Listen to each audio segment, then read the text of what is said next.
Bonjour ou bonsoir, tout dépend de l'heure à laquelle vous nous regardez et bienvenue dans ce nouveau numéro de notre émission dénommée Explique-nous Pasteur. Alors, aujourd'hui, nous avons l'honneur de recevoir pour vous le révérend pasteur Roger Mollet.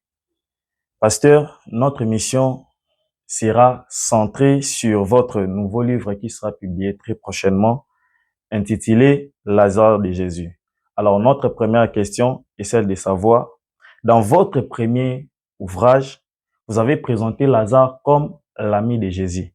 Cependant, dans ce deuxième ouvrage, vous nous présentez Lazare comme étant un ingrat. Alors, pouvez-vous nous expliquer ces changements d'attitude? Merci beaucoup, frère Jérémie, que Dieu vous bénisse et nous bénissons tous ceux qui nous suivent en ce moment.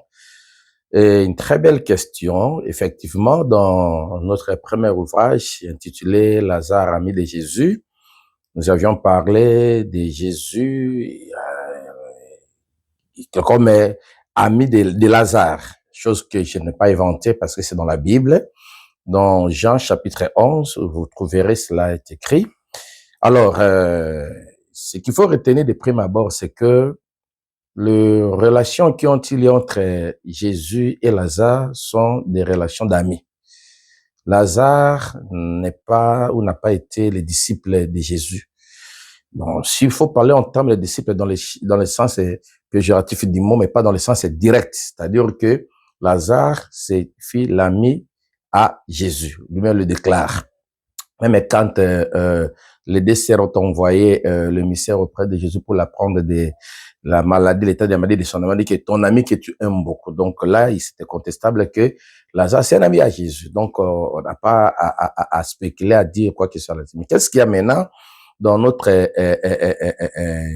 nouveau livre où nous avions parlé de Lazare comme étant un déloyal? En fait, il faut retenir que en prenant la décision, après qu'il ait reçu l'information de l'émissaire, comme quoi que son ami était malade et qu'il lui aurait renvoyé avec une autre information, comme quoi que dit à les sœurs que Lazare ne va pas mourir. Et quelque temps après, Lazare est décédé, on l'a enterré. Et Jésus n'était pas juste à Béthanie, il était en dehors de Béthanie. Et quand il s'agit de prendre la décision d'aller rester Lazare, il est écrit dans la Bible que Christ a été repris par ses disciples comme quoi, mais tu veux rentrer là où il y a de cela quelques temps passé, tu as été menacé par des Juifs. C'est-à-dire que Jésus était juste dans la contrée de Judée, aux alentours de Béthanie, bien avant que Lazare ne tombe malade, il avait subi des menaces des Juifs. Il s'est retiré de là quelques temps après son retrait, Lazare tombe malade et puis Lazare meurt et puis on l'enterre. Déjà, la décision d'aller rester Lazare, ça n'a pas été une décision prise hasardément. Parce qu'il y avait des prix qu'il fallait payer. Les prix, sinon, il fallait confronter ou affronter le menace des Juifs. Donc, ces menaces étaient déjà l'empêchement, une raison qui pouvait l'empêcher de ne pas aller ressusciter Lazare. Donc, en allant rester Lazare, en bravant les menaces, Jésus a pris les risques pour son ami. Il arrive sur les lieux et il fait son travail.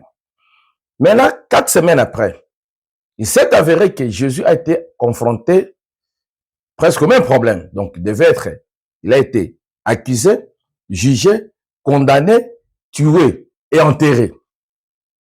Alors, qu'est-ce que nous remarquons? Je remarque que quand Jésus a resté Lazare, il avait incorporé Lazare dans son groupe.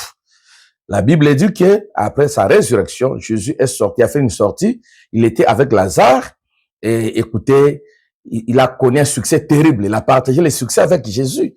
Comprenez-vous que Dieu est jaloux de son succès, mais cette fois-là, après la résurrection, Lazare va partager son succès avec son ami Jésus. C'est une chose que Jésus trouve ça normal. Mais cette fois-ci, qu'est-ce qu'il y a? Jésus aussi se retrouve dans les mêmes conditions que Lazare s'est retrouvé il y a de cela 4 semaines passées.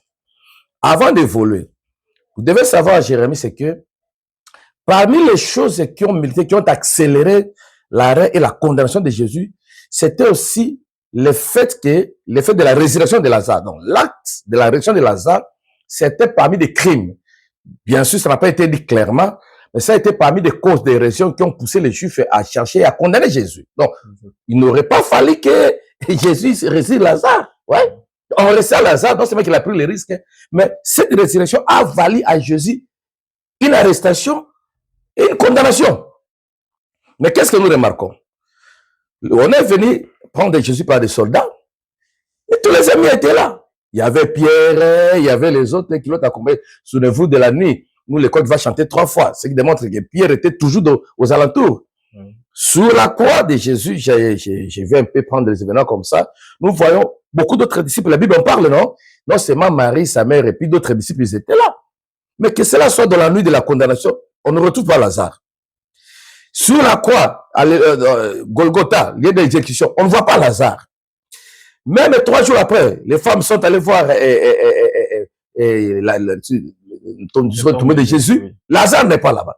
Et même dans Matthieu 28, nous ne voyons pas Lazare. Apparemment, Lazare, après qu'il ait rencontré Jésus, après son succès, et quand il a vu les mêmes, et Jésus, son ami qui l'avait ressuscité, confronté à des problèmes, Lazare n'est plus là. Mais comment celui qui t'a fait du bien? Et je vais souligner quelque chose, je vais te dire. Il faut savoir que quelqu'un comme Pierre a construit son succès sur base de son engagement, de son dévouement, de son travail. Hein? Mais Lazare a connu le succès entre les mains de Jésus. Il aurait fallu que Jésus vienne le ressusciter et par la résurrection, Lazare, pouf, il a un succès terrible. Mais Pierre, pour qu'il connaisse le succès, il a dû prendre 3 ans à côté de Jésus. Des épreuves, marcher sur les eaux, des tempêtes, de cela. Et après la résurrection, c'est alors qu'il va connaître son élévation. Mais Lazare n'a pas connu toutes ces souffrances-là. Il n'a pas connu la tempête, il n'a pas connu les 3, il n'a pas connu les jeûnes et prières comme les autres. Jésus l'a ramassé par amour comme ça. Donc, il est le premier de tout ce qui ont accompagné Jésus, qui ont bénéficié du service, de la grâce de Christ. L'élévation, la première personne à être élevée de l'équipe de Jésus. Mais c'est Lazare. Mais toi, Lazare, comment ton ami, presque dans les mêmes conditions que tu t'es retrouvé là-bas. Je sais que si vous lisez la Bible dit que les Juifs cherchaient aussi Lazare, hein, en dehors de Jésus. C'est vrai, bon. Si Jésus, écoutez-moi la raisonnement. Si Jésus, avant de venir rester Lazare, il s'était confronté à un problème des Juifs, c'est-à-dire que les menaces des Juifs, et qu'il n'a pas eu peur à cause de l'amour de Lazare. Mais pourquoi Lazare, de son côté, n'a-t-il pas aussi affronté les menaces des hommes qui le cherchaient pour accompagner Jésus dans le moment de souffrance? Voilà un peu le problème de là. Ça voudrait dire que Lazare, c'est un ami qui, je reste avec toi quand tu as le bien. Un ami qui ne sait que prendre chez les autres, il n'a rien à donner aux autres. Parce que, juste quand vous lisez les Écritures, il s'est effacé jusqu'après le succès. Donc, quand ils sont sortis avec Jésus, ils ont partagé le succès. Mais juste après le succès, il y a l'arrestation. Lazare s'est limité pendant le succès. Et pendant tout ce temps de passion, de souffrance et de condamnation, et tout, Lazare a fui. Donc, pour moi, Lazare, c'est un ami déloyal. C'est un ami ingrat. Et pourquoi ça? Parce que les preuves sont là. Je vous ai démontré que cela soit la nuit de la passion, la croix Golgotha, le tombeau, l'ensevelissement. On ne le voit pas, il n'est pas là. Donc, Lazare, la dernière fois qu'on l'a vu, c'est lorsqu'il partageait le succès avec Jésus. Mais pendant la souffrance, Lazare n'est pas là. Voilà pourquoi est-ce que j'ai dit, Jérémie, que Lazare est le symbole, l'image des hommes déloyaux. Ou déloyaux, en fait. Les hommes au pluriel. Voilà. Merci, papa, pour cet éclaircissement. Alors, papa, quelles